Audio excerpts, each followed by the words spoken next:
ॐ अग्ने व्रतपते व्रतं चरिष्यामि तच्छकेयं तन्मेराध्यताम्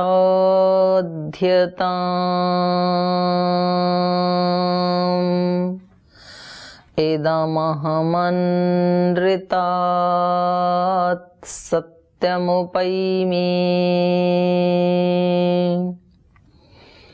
ॐ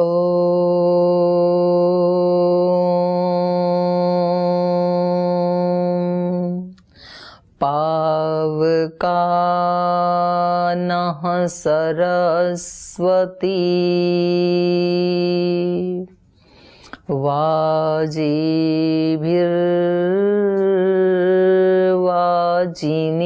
वाजिभिर्वाजिनीवती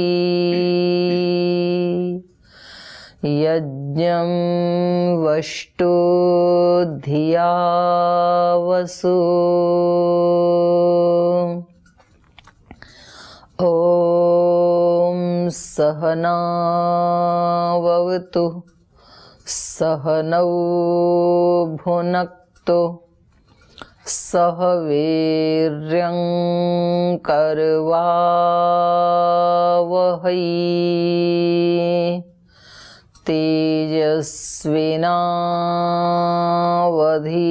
तेजस्विनावधीतमस्तु मा विद्विषावहै ॐ शान्ति शान्ति शान्तिः।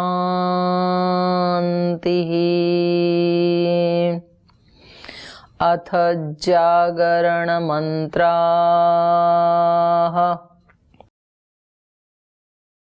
ॐ प्रातरग्निं प्रातरिन्द्रं हवामहे प्रातर्मित्रावरुणा प्रातरश्विना प्रातर्भगं पोषणं ब्रह्मणस्पतिं प्रातः सोममुत रुद्रं हुवेम प्रातर्जितं भगमुग्रं हुवेम वयं पुत्रमदितेर्यो विधर्ता आध्रश्चिद्यं मन्यमानस्तुरश्चिद्राजा चिद्यं भगं भक्षेत्याह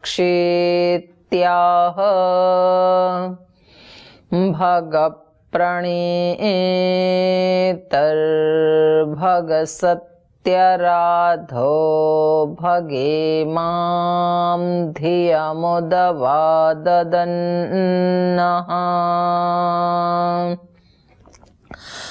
भगप्रणो जनय गोभिरश्वैर्भगप्रनृभिर्नृवन्तस्यामा उतेदानीं भगवन्तस्यामोत प्रपित्व उत मध्ये अह्नाम् उतोदितामघवन् सूर्यस्य वयं देवानां सुमतौ स्याम भग एव भगवाङ्स्तु देवास्तेन वयं भगवन्तः स्याम तन्त्वा भग सर्व इज्जो हवीति स नो भगपुर एता भवेह इति जागरणमन्त्राः।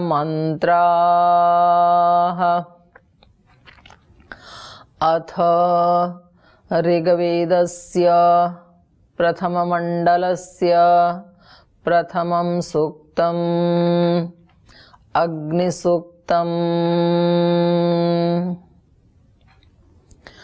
ॐ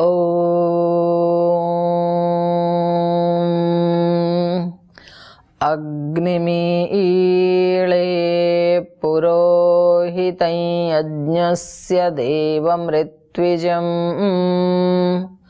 होतारं रत्नधातमम्। अग्निः पूर्वेभिर्ऋषिभिरीड्यो नोतनैरुत स देवाङ् एह वक्षति। अग्निना रैमश्नवत्पोषमेव दिवे दिवे यशसं वीरवत्तमम्। अग्नेयं यज्ञमध्वरं विश्वतः परिभूरसि स इद्देवेषु गच्छति। अग्निर्होता कविक्रतुः सत्यश्चित्रश्रवस्तमः। देवो देवेभिरागमत् यदङ्गदाशु से त्वमग्ने भद्रं करिष्यसि तवेतत्सत्यमङ्गिरः। उपत्वाग्ने दिवे दिवे दोषावस्तर्धिया वयम् नमो भरन्त एमसि। राजन्तमध्वराणां गोपामृतस्य दिदिविं वर्धमानं स्वेदमे स नः पितेव सूनवेग्ने सोपायनो भव। स च स्वानः स्वस्तये इति अग्निसूक्तम्। ॐ शान्ति शान्ति शान्तिः।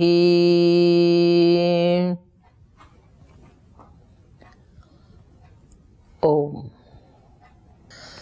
सभी भाई बहनों को सुप्रभातम। आज की प्रातःकालीन कक्षा में आपका बहुत बहुत स्वागत है, बहुत बहुत अभिनंदन है। कल 5 मंत्रों के ऊपर अर्थ चिंतन किया था और आज आगे के 4 मंत्रों को हम पूरा करेंगे। ये महर्षि दयानंद के प्रति और उन कोटि कोटि ऋषियों के प्रति भी हमारी एक छोटी सी एक भेंट है, गिफ्ट है, जो वो चाहते थे कि मातृशक्ति को वेद विद्या से युक्त होना चाहिए। तो उनकी कृपा से आज हम अपने दिन की शुरुआत ही वेद पाठ के साथ करते हैं। कभी तो वेद सुनने का भी अधिकार नहीं था, आज हम सुन भी सकते हैं, पढ़ भी सकते हैं, वेद पाठ भी कर सकते हैं। तो ये बहुत अच्छी बात है। तो मैं आगे के मंत्रों के अर्थ पर चिंतन करूं उससे पहले पीछे के पाठ से किसी का कोई प्रश्न है तो पूछ सकते हैं। किसी को पीछे के पाठ से कुछ पूछना है? विधु जी पूछना चाह रही हैं। जी विधु जी बोलिए बहन। नमन आपको। प्रणाम बहन। मैं सिर्फ यही बोल रही हूँ कि आप एक थोड़ा सा संक्षिप्त में बोलते हुए फिर आगे का श्लोक थोड़ा हमारा लिंक है। अच्छा, पीछे का? मतलब संक्षिप्त ना, बिल्कुल संक्षिप्त ना। हाँ हाँ ठीक, अभी बताते थे। चलो, इन्होंने विदु बहन ने देखो सेवा करते हुए पूरी गीता याद कर ली और शुद्ध याद की है, इसके लिए भी इनका अभिनंदन है। तो ऐसे सब बहनें भी कर सकती हैं। तो इसमें संक्षिप्त में हम जो ऊपर के 5 मंत्रों का हमने अर्थ किया था, उस अग्नि की मैं स्तुति, प्रार्थना, उपासना करती हूँ या करता हूँ, उसका आह्वान करती हूँ। वो अग्नि कैसा है? पुरोहितम, वो हमें आगे ले जाने वाला है। यज्ञस्य देवम, वो हमारे सृष्टि यज्ञ, जीवन यज्ञ का देवता है और स्थूल यज्ञ का देवता भी है। यज्ञस्य देवम ऋत्विजम, वही ऋत्विज है इस हमारे जीवन का। होतारम, वो निर्देशक है उसको। ये सब द्वितीय विभक्ति हैं, सब ये ईश्वर के विशेषण हैं। वो जो अग्नि रूप ईश्वर है वो कैसा है? वो पुरोहित है, देव है, होता है, रत्न धात्मम, रत्नों को धारण करने वाला है। सब भगवान के विशेषण है। ऐसे उस ईश्वर को हम इस प्रातः काल की ब्रह्मवेला में अपने हृदय में उनको बुलाते हैं, आमंत्रित करते हैं, आह्वान करते हैं। और जिस अग्निदेव को, जिस परब्रह्म देव को हम बुला रहे हैं, उसको पूर्वे भी ऋषि भी रीड्य, केवल हम अकेले नहीं बुला रहे हैं, हमारे से पहले जो ऋषि हुए उन्होंने भी उसी की उपासना की, उसी की उपासना करके वो ऋषि बने।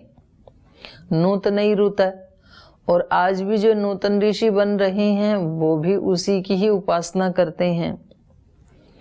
स देवांग इह आवक्षति, तो वो ही हमें यहाँ उन दिव्य शक्तियों को प्राप्त करवाता है। अग्निना रईम अश्नवत, मुझे अपने जीवन में जो भी ऐश्वर्य चाहिए, पुष्टि चाहिए, प्रतिदिन चाहिए, प्रतिपल चाहिए, तो वो केवल उस ब्रह्म की शरण में जाकर के उसकी कृपा से ही संभव है। अग्निना, अग्नि के द्वारा ही, तृतीय विभक्ति है यहाँ पर। अग्निना रईम अश्नवत, मैं रई को, रई माने ऐश्वर्य, रई को मैं प्राप्त करता हूँ। पोषम, पुष्टि को। पोषम इव दिवे दिवे, सब प्रकार का पोषण मुझे मिल रहा है प्रतिदिन। दिवे दिवे माने प्रतिदिन, प्रतिदिन हर प्रकार की पुष्टि मुझे उसी से मिल रही है। तन की, मन की, धन की, यश की, जो भी मेरे पास है। यशसम वीरवत्तमम, और सुयश भी उसी की कृपा से मिलता है। और वीरवत्तमम, शौर्य, पराक्रम आदि बड़े काम करने के लिए केवल उसी की कृपा से प्राप्त हो सकता है। अग्ने यज्ञम अध्वरम विश्वतः परिभूरसी, हे अग्ने, ऐसे उस ब्रह्म को संबोधन करके साधक कह रहा है, यम अध्वरम यज्ञम, जिस निष्पाप हिंसा रहित यज्ञ को आप विश्वतः परिभूरसी, सब तरफ से, चारों तरफ से जिसकी आप रक्षा करते हैं, उसको आप एक सुरक्षा का घेरा बना के खड़े होते हैं। स इत देवेषु गच्छति, केवल मात्र वही यज्ञ देवों को प्राप्त होता है। जो यज्ञ दिव्य शक्तियों के द्वारा रक्षित नहीं होता है वो खंडित हो जाता है फिर। और वो अग्नि कैसा है? अग्निर होता कविक्रतुः, ये हमने कल इस पे विचार किया था कि वो ही सारी सृष्टि का निर्देशक है, हमारे जीवनों का भी निर्देशक है, वही दिशा दिखाता है हमें। होता है वो, जैसे यज्ञ में होता निर्देश देता है सब ऋत्विजों को, ऐसे हमारे जीवन में ये अग्नि रूप आत्मा सब इंद्रियों को निर्देशित करती है, हमारे मन को निर्देशित करती है कि क्या करना है, क्या नहीं करना है।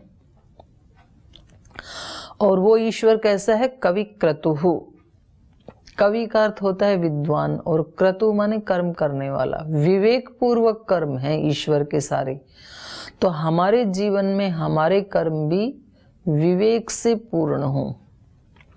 बिना सोचे समझे कर्म करने वाले हम ना बने, बल्कि विवेक पूर्वक कर्म करने वाले बने।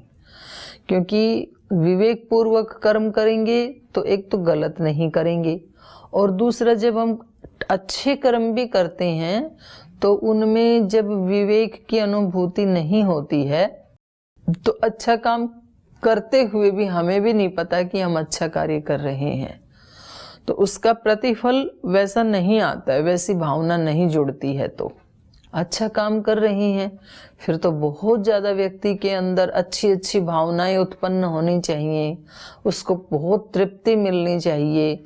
लेकिन होता तो ये है, व्यक्ति कहता है जी मैं तो वर्षों से जप कर रहा हूँ, पता नहीं कितने लाखों जप कर दिए, लेकिन हुआ तो कुछ भी नहीं। जी मैं तो रोज योग करता हूँ या करती हूँ, लेकिन स्वास्थ्य तो मिला नहीं। हम तो रोज हवन करते हैं, लेकिन कोई दिव्य अनुभूति तो हुई नहीं अभी तक। तो इसका मतलब है कि हम उसको जितनी जागरूकता पूर्वक और जो उन मंत्रों में कहा है वैसी अनुभूति पूर्वक हमने नहीं किया, एक रिचुअल की तरह से हमने कर दिया। तो इसलिए यहाँ पर कहा है कवि क्रतुहु, विवेक पूर्वक, सजगता पूर्वक, जागरूकता पूर्वक हम अच्छे कर्म करें। और ऐसे ही करते हैं ईश्वर भी। ईश्वर ऐसे नहीं है कि एक बार सृष्टि बना के और बस फिर छोड़ दिए, अब कैसे भी ये चले, ऐसा नहीं है। सत्यश्चित्र श्रवस्तमः, आप सत्य स्वरूप हैं, विचित्र प्रकार की और आनंददायिनी, सुखदायिनी, ऊर्जादायिनी सृष्टि आपने उत्पन्न की है। देवो देवे भी आगमत, आह्वान किया हुआ वो देव, वो देवाधिदेव, परम देव, ब्रह्मदेव, वो प्रभु, वो जगत माता जगदीश्वरी जब आती हैं हमारे आह्वान पर तो अकेली नहीं आती है। देवो देवे भी आगमत, दिव्यताओं के साथ आते हैं, बहुत दैवी शक्तियों के साथ आते हैं फिर वो। तो यहाँ तक हमने पढ़ा था, आगे चलूं। यदंगदाशु से त्वमग्ने भद्रं करिष्यसि तवेतत् सत्यमंगिरः। यत अंग, अंग यहाँ बहुत कोई अपना प्रिय व्यक्ति होता है ना, तो उसके लिए अंग शब्द का प्रयोग किया जाता है संस्कृत में। अंग माने हे अत्यंत प्रिय, जैसे हिंदी भाषा में बोल देते हैं ना, अरे यार ऐसे बोलते हैं, तो वो अत्यंत जिससे घनिष्ठता होती है उसको बोला जाता है ऐसे। तो ऐसे यहाँ संस्कृत में अंग उसको बोला जाता है जिससे अत्यंत प्रीति होती है। तो यहाँ ईश्वर के लिए इसको प्रयोग किया है। हे अंग, हे अत्यंत प्रिय, त्वम अग्ने, हे ज्ञान स्वरूप, ज्योति स्वरूप, सुख स्वरूप, अत्यंत प्रिय ईश्वर, यद दाशु से भद्रं करिष्यसि, हे अग्नि स्वरूप प्रभु, आप जो देने वाले हैं उनका भला करेंगे। दाशु से देने वालों का, जो देते हैं। देखो भगवान ने सबको कुछ ना कुछ तो दे करके भेजा है संसार में, लेकिन कुछ लोग ऐसे हैं जो लेकर के बैठ जाते हैं, कब्जा करके बैठ जाते हैं। कुछ लोग ऐसे होते हैं कि जो थोड़ा अपने उपभोग के लिए रखते हैं, थोड़ा दूसरे को देते हैं। और कुछ ऐसे हैं जो सर्वस्व ही भगवान का समझ करके दान करते हैं, लुटाते रहते हैं। तो वो तो बन जाते हैं महापुरुष जो अपना सर्वस्व दे देते हैं। महर्षि दयानंद ऐसे ही आत्मा हैं, गुरु नानक देव ऐसे ही हैं, भगवान महावीर ऐसे ही हैं, भगवान बुद्ध ऐसे ही महात्मा हैं, और कोटि कोटि कितने हमारे ऋषि हुए हैं, हमारे योद्धा वीर हुए हैं, वीरांगनाएं हुई हैं, उनका जीवन ऐसा ही था। महारानी लक्ष्मीबाई, भगत सिंह, और अक्का महादेवी दक्षिण में। तो ऐसे मैं कितनों के नाम गिनाऊंगी। तो उन सब का जीवन ऐसा ही था कि वो अपना सब कुछ दे देते हैं। जो अपना सब कुछ दे देते हैं उनका कभी अभद्र हो ही नहीं सकता। ये भगवान का कमिटमेंट है, ये भगवान की प्रतिज्ञा है। स्वयं ईश्वर इस बात को कह रहे हैं कि जो देने वाला है, जो मेरी शरण में आने वाला है, उसका मैं हमेशा भद्र ही करूंगा। भद्रम करिष्यसि। जैसे गीता में भगवान कृष्ण एक वादा करते हैं ना, न मे भक्तः प्रणश्यति, मेरे भक्त का कभी नाश नहीं हो सकता है। तो इससे बड़ा सुख और क्या हो सकता है। कोई इतना बड़ा व्यक्ति हमारी गारंटी ले ले कि आपको कोई कष्ट नहीं होने वाला है, मैं हूं आपके साथ। हमें तो स्थूल रूप से कोई मनुष्य ऐसे बोल देता है, कोई गुरु ऐसे बोल देता है कि आपका सारा योगक्षेम मैं निर्वहन करूंगा, तो भी हम निश्चिंत हो जाते हैं। जैसे हमें लगता है कि भाई परम पूज्य गुरुदेव का आशीर्वाद हमारे सर पे है, तो हमें तो कोई दिक्कत नहीं है, तो हम आराम से निश्चिंत होके रहते हैं। वरना तो हमें कितनी चिंताएं हो सकती हैं। देखो, कोई घर नहीं है हमारे पास, कोई नौकरी भी नहीं है, और कोई मतलब जैसे संसार में बच्चे होते हैं, कुछ ऐसे जो संबंध होते हैं, ऐसे तो कुछ भी नहीं है। लेकिन उन सब से सुखी हैं जिनके पास ये सब कुछ है, उन सब से कई गुना ज्यादा सुखी हम रहते हैं। क्योंकि हमें ये है कि संभालने वाला कोई और है, हम क्यों चिंता करें। हमारी चिंता करनी भी है तो गुरु करें या भगवान करें, हम क्यों करें चिंता। हम तो उनका कार्य कर रहे हैं। जब हम भगवान का कार्य कर रहे हैं, उनकी सेवा कर रहे हैं, गुरु की सेवा कर रहे हैं, तो हमें चिंता करने की आवश्यकता नहीं है। जिनको करनी है वो करें। जैसे आपके छोटे बच्चों को चिंता नहीं होती ना, घर में आटा दाल चावल कैसे आएगा, पैसे कहाँ से आएंगे, आपके बच्चों को क्या चिंता है। वो तो आनंद से अपने खाने के टाइम पूछ लेते हैं, मम्मा आज खाना नहीं बनाया। चिंता करनी है तो आप करो। तो ऐसे साधक भी बोलता है, चिंता दीन दयाल को मेरे मन आनंद। मेरी चिंता करने वाला कोई दूसरा है, तो मेरा मन तो आनंद से भरा हुआ है। तो यहाँ पर ये भगवान का भी वादा है। खुद ईश्वर वेद के इस मंत्र में बता रहे हैं, यदंगदाशु से त्वमग्ने भद्रं करिष्यसि। हे प्रभु, जो आपको समर्पित हो जाता है उसका आप भद्रं करिष्यसि, भला ही करेंगे। तो व्यक्ति को समर्पण के भाव में रहना चाहिए, हमेशा हल्का होकर के रहना चाहिए। कोई बुढ़िया बहुत भारी सी गठरी लेकर के जंगल से गुजर रही थी और पसीने आ रहे थे, उसको वजन काफी था, और उधर से राजा की सवारी निकली। राजा ने देखा बेचारी बुढ़िया माई कितना ज्यादा वजन से परेशान हो रही है, तो अपने लोगों को कहा, भाई ये रथ को रोको और इसको मैया को बिठा लो, गांव तक हम छोड़ देंगे। जंगल से आ रही थी, तो उन्होंने कहा मैया बैठ जाओ। बैठ गई मैया, और अपनी गठरी अपने सिर के ऊपर ही रखी हुई उसने। तो उन्होंने कहा, राजा के व्यक्तियों ने कहा कि गठरी को भी नीचे रख दो। तो उन्होंने कहा, राजा साहब की इतनी कृपा क्या कम है जो मेरे को बिठा लिया, तो कम से कम गठरी का वजन तो इनके ऊपर ना डालूं मैं। देखो कितनी समझदार बुढ़िया है। अब वो मैया को कौन समझाए कि गठरी को चाहे तू सिर पे रख ले या नीचे रख ले, वजन तो गाड़ी के ऊपर ही है। तो अब हमारे को भी कौन समझाए कि चाहे हम अपने जीवन का बोझा अपने सिर पे रख लें या उतार के नीचे रख लें, बोझा तो वास्तव में ईश्वर के ऊपर ही है। वो ही निर्वहन कर रहे हैं हमें। हम क्या कर सकते हैं। हम तो एक कोर मुंह में डाल के उसको नीचे ले जा भी नहीं सकते, उसकी कृपा के बिना, उसकी करुणा के बिना। तो ऐसे यदि व्यक्ति समर्पण के भाव में रहे तो उसका भद्र ही भद्र होगा, ज्यादा आगे पहुंचता है।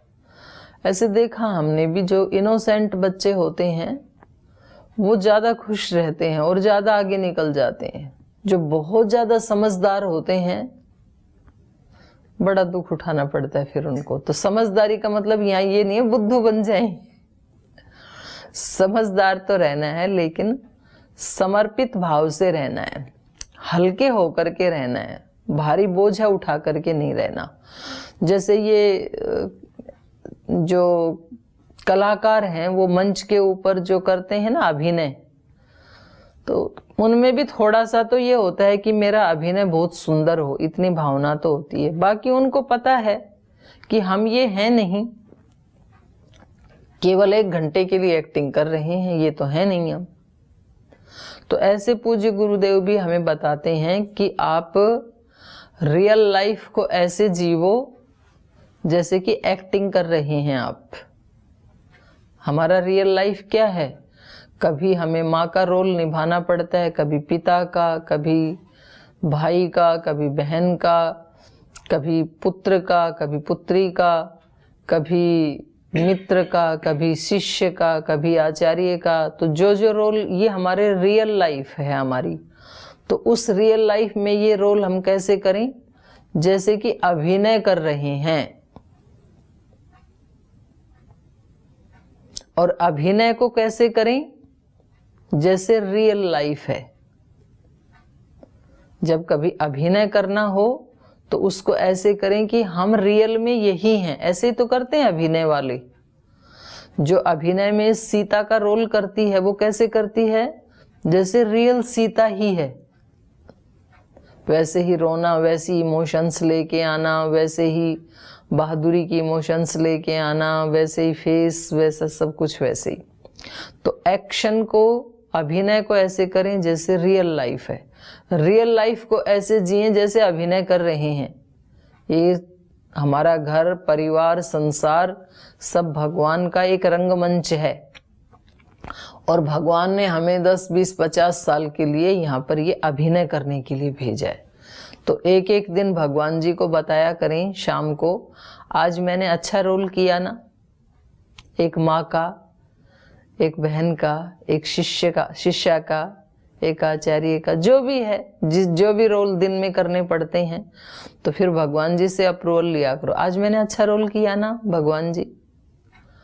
और फिर वो कहेंगे नहीं नहीं, आज वहाँ कमी रह गई, आपने वहाँ गड़बड़ कर दी, पर ठीक है कल और अच्छे से करेंगे। तो फिर पता लगे भाई रोल किया है मैंने, अब उसके बदले में क्या मिलेगा, कर्म फल, ये वो सब अंडू हो जाता है। रात्रि को तो आराम से नींद आती है। दिन में कितनी भी सेवा करें, शाम की संध्या उपासना करते समय या बिस्तर पे जाते समय शाम को सब अंडू कर देना चाहिए उसको। इदन्न मम, ये मेरा नहीं है। यज्ञ में हम हर मंत्र के बाद क्या बोलते हैं, इदन्न मम। यज्ञ की आत्मा है इदन्न मम। इदन्न मम का मतलब है इदम मम न, ये मेरा नहीं है। मैंने आपको जो घी डाला, सामग्री डाली और जो अच्छे अच्छे भक्ष्य पदार्थ अग्नि को दिए, वो सब मेरे नहीं है। वो तो भगवान ने मुझे दे दिया, तो मैंने अग्नि को दे दिया। आपको मैं 50,000 रुपए दूं और मैं कहूं कि जाओ उस बहन को दे देना आप, या उस भाई को दे देना, फिर आप वहां जाकर के देते हैं, तो भावना क्या होती है हृदय में, ये उन्होंने दिया था, दीदी ने दिया था, मैंने आपको दे दिया, मेरा कुछ नहीं है इसमें। तो उसमें कोई आसक्ति नहीं होती है ना। ऐसे ही जीवन में भी भगवान ने मुझे जो दिया था वो मैंने इधर दे दिया। इदन्न मम, ये मेरा नहीं है। शरीर से सेवा की आपने, घर में, परिवार में, किचन में, वाणी से सेवा की, भावनाओं से सेवा की, वो सामर्थ्य किसी का दिया हुआ है। मैं आपको अभी इन मंत्रों का अर्थ, इनका उच्चारण करवा रही हूं, तो ये मेरा थोड़े ही है, मुझे तो खुद ही नहीं आता था, तो मेरे को दूसरे गुरुजनों ने दिया, मैं आपको दे रही हूं। तो ये क्या है, ये ज्ञान इदन्न मम, मेरा नहीं है, ये आगे ट्रांसफर हो रहा है ये तो फिर व्यक्ति हल्का रहता है। नहीं तो मैंने किया ऐसा सोचने फिर उस पे बोझ आ जाता है। तो ये जिस यज्ञ में इदं न मम ऐसे नहीं बोला जाता है तो वो यज्ञ पूरा नहीं होता है, फिर पूर्णाहुति को प्राप्त नहीं होता है। क्योंकि सबसे बड़ी समस्या है ममकार, मेरा, और अहंकार, मैं और मेरा, ये दो सबसे बड़ी समस्याएं हैं। तो इसलिए हमारे को प्रार्थना करवाते हैं गुरुजन, मैं नहीं, मेरा नहीं। इस तन को तो हमने मैं मान लिया कि मैं हूं, शरीर को, और इस शरीर के साथ जो वस्तुएं जुड़ी हैं या जो व्यक्ति जुड़े हैं उनको मेरा मान लिया। बस ये दो को ही हटाना है, केवल बस इतना सा छोटा सा ही काम करना है और कुछ नहीं करना, फिर आनंद ही आनंद है। ठीक है शर्मिला जी।